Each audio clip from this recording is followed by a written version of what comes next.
1906년에 미국의 LA에 아주사라는 거리가 있는데 거기 아주 허름한 집에 흑인 목사 윌리엄 세이모어를 중심으로 많은 성도들이 모여서 집회를 가졌습니다. 그런 가운데 그들이 강력한 성령의 임재와 성령의 불을 경험했어요. 많은 사람들에게 새 방언이 터지고 다양한 치의 기적이 일어나면서 사람들은 지팽이 또 목발을 다 내던지고 또 약병을 내던지고 안경을 내던지는 그런 놀라운 역사들이 일어났습니다. 이런 성령의 폭발적인 역사가 한 번 있었던 것이 아니라 3년 동안을 거쳐서 지속되면서 이것이 20세기 오순절 운동의 시발점이 되었습니다. 이처럼 오순절 교회는 성령을 강조하고 성령이 역사하는 교회로 인식이 되면서 20세기의 전 세계에서 가장 많은 양적인 성장을 경험했습니다. 우리가 카톨릭 그러면은 예전 중심, 장로교 그러면 말씀 중심, 그리고 오순절 교회 그러면은 성령 중심, 이런 이미지가 이제 사람들 속에 심겨졌다 이거죠. 이처럼 오순절 운동은 그동안 우리 기독교 속에서 좀 소홀히 됐던 성령의 은사적인 측면을 일깨우는 역할을 했습니다. 그래서 교인들이 이 성령을 체험하게 하고 그리고 그 성령에 관심을 갖게 하는데 큰 역할을 했습니다. 그러나 다른 한편으로 보면은 우리가 신유나 방언, 예언 등 성령의 초자연성에 너무 치우쳐져 그래서 성령 운동을 마치 은사 운동인 것으로 우리가 생각하도록 왜곡된 이미지를 교회에 심어주게 됐어요. 그래서 어디서 성령 세미나 열린다 그러면 사람들 머릿속에 다 거기 가면은 어떤 신령한 뭔가를 체험할 것이다. 이제 이런 생각을 주로 갖게 했다 이거예요. 전에도 얘기했지만 한 서양의 초등학교에 처음으로 부임한 선생님이 종교 시간에 애들에게 묻습니다. 너희 중에 하나님 믿는 사람 손들어. 그랬더니 다 손들었어요. 다 하나님 믿고 교회 다니는 애들이죠. 너희 중에 예수님 믿는 사람 손들어. 그랬더니 한 90%가 손들었습니다. 선생님이 또 물었습니다. 너희 중에 성령님 믿는 사람 손들어. 그랬더니 아무도 손을 안 들었어요. 거기에 한 아이가 소리 질렀습니다. 선생님, 성령님 믿는 아이가 오늘 결석했어요. 그러는 거예요. 그러니까 이 아이들 속에 성령님 믿는다는 것은 오순절 교회 난리 하면서 막 뜨겁게 믿는 그 이상하게 믿는 그런 오순절 교회에 다니는 사람이 성령님을 믿는 것이다. 얼마나 왜곡된 그런 지식입니까? 그런데 알게 모르게 그런 오순절 운동이 우리 속에 성령에 대해서 그런 왜곡된 이미지를 심어줬다 이거죠.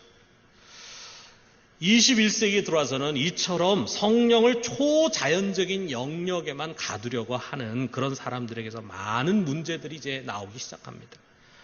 무슨 거룩한 웃음, 사람들이 막 성령 충만하다고 막 웃기 시작해.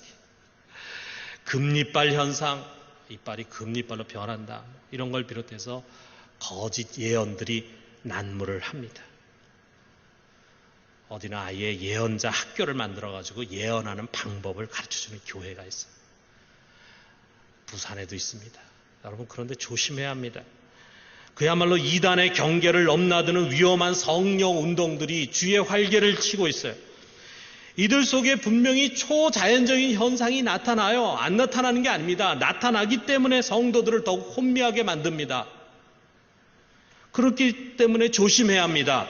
여러분 단편적인 체험과 현상에 집착하다 보면은 오히려 신앙의 본질에서 멀어지고 영적인 미로에 빠지기가 쉽습니다. 예수님은 제자들에게 곧 오실 성령에 대해서 미리 예언을 하시는 거예요. 성령의 시대가 도래합니다. 그렇다면 그 성령은 어떤 분이신가? 예수님 그 성령을 소개하면서 또 다른 보혜사라고 하는 말로 시작을 합니다. 또 다른 보혜사. 여기 16절에 보니까 내가 아버지께 구하겠으니 그가 또 다른 보혜사를 너희에게 주사 영원토록 너희와 함께 있게 하리니 그랬어요. 예수님 다른 거 말씀하지 않았어요. 그가 오실 텐데 그는 또 다른 보혜사다. 여기 보혜사라고 하는 파라클레토스라고 하는 헬라어는 여러 가지 뜻이지만 그중 가장 중요한 것은 돕는 자, 헬퍼라고 하는 뜻입니다. 그런데 예수님께서 보혜사가 오실 것이다 이렇게 말씀하신 것이 아니라 또 다른 보혜사가 오신다라고 한 것은 이미 보혜사가 있는데 그와는 다른 보혜사가 또 오신다 그런 뜻이잖아요. 그렇다면 이미 있는 보혜사는 누구냐? 그것이 바로 요한일서 2장 1절에 나와 있습니다. 이렇게 나와 있어요. 만일 누가 죄를 범하여도 아버지 앞에서 우리에게 대언자가 있으니 곧 의로우신 예수 그리스도라 그랬어요. 여기 지금 대언자라고 하는 이 말이 헬라어로 똑같이 파라클레토스입니다. 보혜사입니다. 그 보혜사가 누구냐? 곧 의로우신 예수 그리스도다. 우리가 잘 알고 있는 우리가 믿는 예수 그리스도 그분은 우리의 주가 되시지만 동시에 우리를 돕는 분으로 오셨어요. 하나님께서 그를 우리의 보혜사로 이 땅에 보내신 것입니다. 여러분 보면은 우리가 갖고 있는 직업 중에 보면은요 남을 돕는 직업이 있잖아요. 그런 직업은 월급이 얼마가 되느냐와 상관없이 참 좋은 직업입니다. 예를 들어 의사라든지 간호사 같은 사람들은요 병자를 돕는 사람들이잖아요. 참 좋은 직업이에요. 또 요양보호사라는 게 있잖아요. 장애인이라든지 독거노인을 돕고 있습니다. 좋은 직업이에요. 그 도움 받는 사람들 보면 대부분 다 힘이 없고 무능하지 않습니까? 그럼 우리가 성경에 보면 요한복음에 보면은 예수님이 베데스다 연못을 가서 거기에 38년 된 병자를 고친 사건이 나와요. 이 병자는 38년 된 병자예요. 그 연못에 누워가지고 혹시 물이 동할 때 제일 먼저 뛰어들어가면 혹시 고침받지 않을까 하는 그런 소망을 갖고 있지만 이 사람 아무 힘이 없어 거기에 뛰어들 수가 없어요. 그래서 예수님이 그에 가서 내가 낫고자 하느냐 이렇게 물으니까 하는 말이 아무도 나를 저 연못에 던지지를 않습니다. 그래서 내가 낫질 못합니다. 이런 얘기를 하고 있다 이거예요. 그 말 속에 담겨져 있는 게 뭐냐면 나도 내 병을 고칠 수 없을 뿐만 아니라 나를 도와줄 자가 아무도 없습니다. 그야말로 무능의 상징. 그런 38년 된 병자가 예수님 만나니까 그 즉석에서 예수님 그를 일으키니까 그가 건강을 회복하더라 이거죠. 이 무능한 병자가 바로 우리 인간을 상징하는 것입니다. 병에 매여 있어요. 죄에 매여 있어요. 그래서 죽어갑니다. 그렇지만 자기 스스로 해결할 힘이 없습니다. 다른 누구도 이것을 도울 수가 없습니다. 이게 인간이에요. 그런 우리를 돕기 위해서 그리스도께서 오셨습니다. 그래서 우리가 잘 아는 것처럼 그분은 오시자마자 온갖 종류의 병자들을 고치시죠. 귀신 들린 자에게서 귀신을 쫓아내고 그들을 해방시켜 주시죠. 성경에는 문제 있는 사람들이 그리스도를 만나서 해결받는 수많은 이야기들로 가득 차 있습니다. 그리고 마지막 그가 돕는 사역을 위해서 십자가에 매달리셨어요. 십자가에서 그리스도는 우리의 파라클레토스입니다. 자기의 몸을 대속 제물로 바치셔서 우리와 하나님 사이에 막힌 담을 다 허물어뜨리고 원수된 것을 소멸하셨습니다. 그래서 우리로 하여금 죄와 사망의 권세에서 벗어나서 영원히 살 수 있는 영생의 길을 얻게 해주셨어요. 그는 그 구속 사역을 마치고 부활하신 다음에 영광 가운데 승천하셔서 하나님의 우편에 앉아 계십니다. 거기서도 우리를 위해서 변호하시는 파라클레토스 역할을 하십니다. 아까 우리가 읽은 말씀 바로 그거예요. 지금도 주님은 그 하나님 우편에 앉으셔서 우리를 위한 대언자의 역할을 하신다. 우리를 변호해 주시는 변호사의 역할을 하시는 거예요. 그리고 이 세상 땅에는 다른 파라클레토스를 보내주셨습니다. 다른 보혜사를 보내주셨는데 그가 바로 성령이시라는 거예요. 그가 그리스도께서 보혜사 역으로 우리를 돕던 그 일을 이어받아가지고 여전히 우리를 도우십니다. 무엇을 도우시는가? 우리가 두 가지로 생각해요. 첫째로는 성령은 우리와 함께 하신다라고 하는 거예요. 성령은 그리스도가 하지 못한 일을 하십니다. 여러분 그리스도가 하지 못한 일이 뭔가? 예수 그리스도는 성육신으로 오셨어요. 육신을 입고 오셨기 때문에 육신은 시간과 공간의 제한을 받습니다. 육신은 영이 아니기 때문에 우리 속에 들어올 수가 없어요. 그렇기 때문에 예수님을 만나기 위해서는 사람들이 예수님이 있는 곳이 어딘가를 찾아가지고 그를 찾아가야 됐어요. 예수님이 이곳에도 계시고 저곳에도 계시고 동시에 한꺼번에 계신 것이 아닙니다. 예수님은 어느 특정한 장소에 계셨고 그래서 은혜 받기 위해서 구원받기 위해 사람들은 그를 찾아가야 했습니다. 그러나 성령은 그것이 아니에요. 성령은 동시에 모든 사람들 속에 임하십니다. 그리고 동시에 그들 속에 동거하십니다. 그게 바로 여기 17절에 있는 말씀이에요. 17절에 있는 말씀 우리 같이 한번 읽어봅시다. 그는 진리의 영이라 세상은 능히 그를 받지 못하나니 이는 그를 보지도 못하고 알지도 못함이라. 그러나 너희는 그를 아나니 그는 너희와 함께 거하시며 또 너희 속에 계시겠음이라. 너희와 함께 거하시고 너희 속에 계신다. 이게 우리가 임마누엘 아닙니까? 여러분, 임마누엘 뜻이 그 안에 하나님 우리와 함께 하신다라고 하는 건데, 예수 그리스도께서 태어나시는 마태복음에 보면은 바로 이 임마누엘 예언이 성취된 것이라고 말씀하십니다. 예수님이 우리 가운데 오신 것도 임마누엘이지만, 그러나 성령이 우리 가운데 우리의 심령 속에 오신 게 진정한 임마누엘이에요. 하나님 우리와 함께 하시는 것입니다. 그리고 우리를 영원히 떠나가지 않습니다.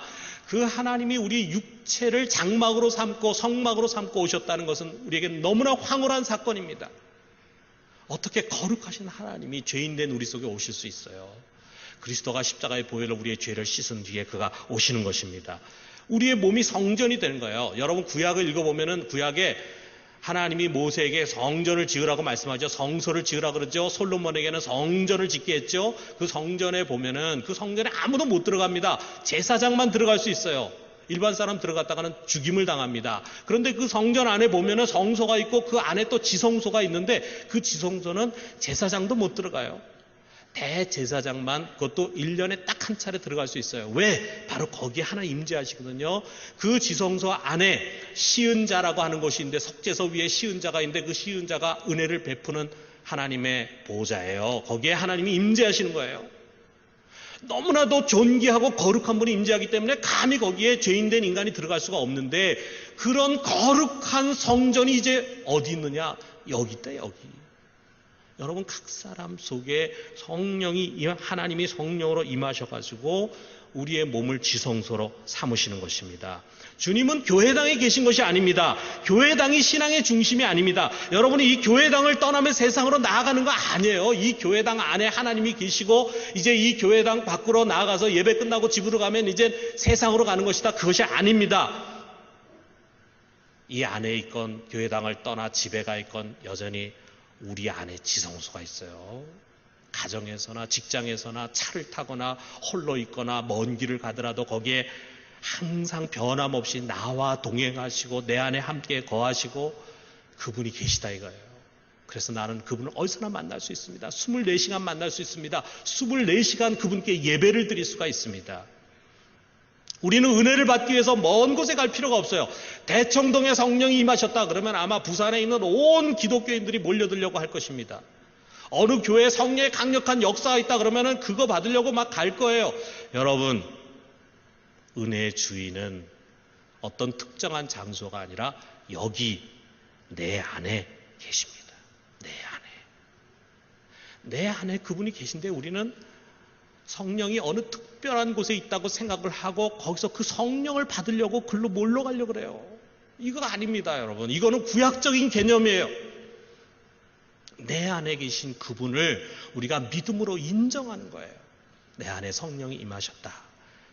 여러분 안에 성령이 임하신 것을 믿으십니까? 여러분이 주님의 성전 되신 것을 믿으십니까? 교회가 성전이 아니라 여러분의 각 사람의 몸이 성전이고, 성전된 우리들이 함께 모여있는 공동체가 바로 교회예요. 거기에 메마르지 않는 은혜의 샘이 있습니다. 그 성령은 내 안에 와서 나와 함께 동거하시면서 무엇을 하시느냐? 이 연약한 나를 도우시는 거예요. 우리가 다 약하잖아요. 여러분, 우리가 예수 믿는다고 해서 뭐가 강합니까? 우린 다 여전히 질그릇이에요. 질그릇 안에 보배를 담았을 뿐이지 질그릇이 좋은 청자기가 된 거 아닙니다. 우린 여전히 질그릇. 그러나 보배 대신 성령을 담고 있는 질그릇. 그렇기 때문에 성령은 우리 연약함을 도우시는데 제일 먼저 기도를 도우십니다. 기도가 얼마나 중요해요. 그런데 우리 기도 잘 못해요. 그러니까 마땅히 기도할 바를 알지 못하니까 성령께서 내 속에서 말할 수 없는 탄식으로 매 순간순간 기도하십니다. 하루에 1시간 기도하는 것도 아니고 일주일에 한두 번 기도하는 것도 아니고 매 순간 성령이 여러분을 위해서 간절하게 중보의 기도하는 것을 들으십시오. 여러분, 내 속에서 성령이, 하나님이 나를 위하여 간절하게 순간순간 기도하고, 나는 무엇을 기도해야 할지도 모르는데 내게 정말 필요한 것이 무엇인가를 아시면서 나를 위해서 계속 기도하시는 분이 있다는 것을 내가 믿음으로 인정하면 내 마음이 뜨거워지지 않을 수 없어요. 너무 감사합니다. 여러분, 우리 하나님의 말씀, 그 말씀은 세상의 지혜를 가지고 깨달을 수가 없어요. 아무리 박박사를 받았다 해도 이 말씀을 깨달을 수 있는 것이 아닙니다. 그러므로 지혜와 계시의 영이신 성령이 우리 가운데서 우리의 눈을 밝혀주셔서 우리가 성경 읽으려고 할 때 우리의 눈을 열어주시고 조명을 해주십니다. 2000년 전에 성령께서 저자가 되어서 사람을 통하여 기록하신 이 말씀, 그 말씀이 무엇을 의미하는가 하는 것을 우리에게 보여주고 깨닫게 해주시는 것입니다. 이게 성령의 역사예요. 여러분, 우리는 스스로 죄를 이길 힘이 없어요. 죄의 힘은 여전히 너무나 강합니다. 그러나 우리 속에 거하시는 성령, 그 성령은 거룩한 삶으로 우리를 끌고 가려고 하는 더 강한 소욕을 갖고 계십니다. 그래서 우리가 죄의 유혹을 받을 때 성령이 우리를 확 낚아채는 거죠. 임마, 너 거기 가면 안 돼. 일로 와. 하고 우리로 하여금 죄를 못 짓게 하는 거예요. 우리가 만약에 그 소리를 듣지 못하고 여전히 고집이 세가지고 그 죄를 지으면은 한 대 내리치고 우리를 끌고 가십니다. 어디로 끌고 갑니까? 벌반대로 끌고 가는 게 아니에요. 거룩한 삶으로 끌고 가는 거예요. 우리로 하여금 예수 그리스도를 더 닮을 수 있도록 거룩한 삶으로 끌고 가는 것입니다. 성령은 우리를 인도하십니다. 로마서 8장 14절에 있는 말씀 우리 같이 한번 읽어봅시다. 무릇 하나님의 영으로 인도함을 받는 사람은 곧 하나님의 아들이라. 우리 하나님의 아들은 성령의 인도를 받고 있는 거예요. 성령이 우리 안에서 길잡이가 돼가지고 우리를 인도하시는데 어떻게 인도하시느냐? 하나님의 말씀을 통해서 인도하십니다. 때로는 교훈하기도 하고 때로는 책망하기도 하고 바르게 하고 의로 교육하시는 거예요. 그래서 여러분, 우리의 모든 신앙생활, 삶의 중심 바로 성령이 계십니다. 성령은 물론 초자연적인 사역도 하시죠. 때로 세상에서 고칠 수 없는 병을 낫기도 하십니다. 기도할 때 병이 낫기도 하죠. 방언하기도 하죠. 기적을 일으키기도 하죠. 필요할 때 성령은 우리의 자연과 이성을 뛰어넘어서 초자연적인 기적을 통해서 우리를 도우십니다. 이런 능력이 나타나는 거 부인하면 안 돼요. 오늘날 무슨 그런 기적이 있을 수 있겠어, 이렇게 생각하면 안 됩니다. 여러분, 우리의 인간의 이성을 가지고 성령의 하시는 그 능력을 우리가 제한하면 안 됩니다. 그런데 또한 이러한 초자연적인 것만을 성령의 역사로 생각하고 그것을 구하는 것도 옳은 것이 아닙니다. 여러분, 우리는 기적을 일상화하려고 해서는 안 됩니다. 오히려 거꾸로 일상을 기적이 되게 해야 합니다. 그게 무슨 말입니까? 우리 신앙이라고 하는 것은 평범한 우리의 삶에서 이루어지는 거예요. 그런데 자꾸만 사람들 중에는 이런 평범한 삶의 신앙의 의미를 부여하지 못하고 뭔가 초자연적인 것을 체험하는 것이 신앙이라고 생각을 하고 그게 성령 충만이라고 생각하고 그거를 자꾸 추구해. 그러다 보면은 일상의 삶에서 자꾸 벗어나게 됩니다. 이것은 삶을 잃어버리는 공허한 믿음을 우리에게 주는 거예요. 오히려 우리의 일상의 삶에서 우리가 주님의 음성을 듣고 그분의 인도를 받고 그분과 동행하는 것입니다. 가정에서, 남편과의 관계에서, 자녀를 키우는 데 있어서 주님 어떻게 하면 좋습니까? 내 안에 주님 계시잖아요. 당신이 나보다 더 멀리 내다보시잖아요. 어떻게 할지 저에게 좀 가르쳐 주세요. 이 아이가 이렇게 말을 안 듣는데 하나님, 당신은 그 아이의 마음을 바꿀 수 있지 않습니까? 성령께서 그 일을 해 주십시오. 우리 직장에서나 또는 운전할 때나 뭐 할 때나 항상 우리가 홀로 살아가는 것이 아니라 그분과 더불어 대화하고 동행하면서 그분의 인도를 받으면서 살아가는 거예요. 이것이 다른 사람 눈에 보면 평범한 삶이죠. 그렇지만 그것 자체가 바로 기적입니다. 여러분, 우리는 우리의 모든 일상의 삶이 주님과 더불어 동행하는 기적이 되게 해야 합니다. 나 홀로 사는 것이 아니라 성령과 더불어 살아가는 것입니다. 매일 매순간 성령을 의식하고 성령과 더불어 성령의 인도를 받는 우리 모두가 되기를 주님의 이름으로 축원합니다. 두 번째로는 성령은 예수를 드러내신다라고 하는 거예요. 여기 18절에서 20절 보면은 내가 너희를 고아와 같이 버려두지 아니하고 너희에게 오리라. 조금 있으면 세상은 다시 나를 보지 못할 것이로되 너희는 나를 보리니 이는 내가 살아있고 너희도 살아있겠습니다. 그날에는 내가 아버지 안에 너희가 내 안에 내가 너희 안에 있는 것을 너희가 알리라. 예수님은 보혜 성령이 오셔서 우리 가운데 함께 거하신다라고 말씀을 하신 다음에 자기 얘기를 하시는 거예요.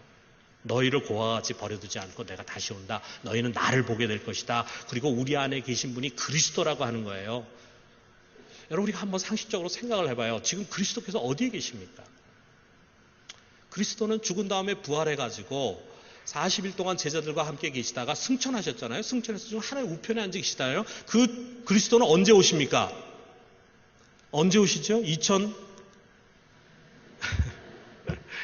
언제 오실지 모르지만 재림하신다 이거예요. 재림하실 때 우리가 그분을 뵙잖아요. 그런데 그 예수 그리스도가 어떻게 내 안에 오신다 그러냐 이거예요. 우리가 잘 아는 성경 계시록 3장 20절 있죠? 자, 우리 잘하니까 한번 같이 한번 읽어봅시다. 볼지어다 내가 문 밖에 서서 두드리노니 누구든지 내 음성을 듣고 문을 열면 내가 그에게로 들어가 그와 더불어 먹고 그는 나와 더불어 먹으리라. 자, 여기 내가 문 밖에서도 두드린다. 문을 열면 내가 들어가서 내가 그와 함께 먹는다 할 때 내가 누굽니까? 내가 누굽니까? 예수님이잖아요. 예수님.